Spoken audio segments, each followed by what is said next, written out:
কালকে একটা 2 কিলো সাইজের মাছ নেওয়া হয়েছিল, মানে এসেছিলো, পুরোটা আমরা নিইনি। তো সেই মাছের মধ্যে না এরকম ডিমটা ছিল। প্রতিবারই কি হয়, একটু বেসন দিই, পেঁয়াজ কুচি দিই, লঙ্কা কুচি সব কিছু দিয়ে বড়ার মতো করি। তো এবারে ভাবলাম যে না, প্রতিবার বড়া খাই, এবারে আর বড়া না, এটা অন্য কিছু করা যাক। তো এখানে পেঁয়াজ, রসুন, আদা, টমেটো, কাঁচা লঙ্কা সব কিন্তু পেস্ট করে নিয়েছি আমি।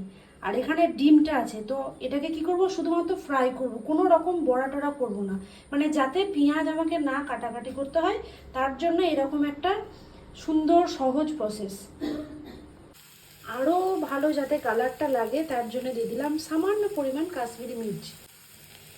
এবার এটার সাথে এটাকে মিশিয়ে নিতে হবে। এবার এর মধ্যে অ্যাড করব হচ্ছে নুনটা দিয়ে নিই। এবার নুনটা দিয়ে দিলাম। এবার দিয়ে দিলাম কড়াইয়ের মধ্যে এই পেঁয়াজ রসুনের পেস্টটা।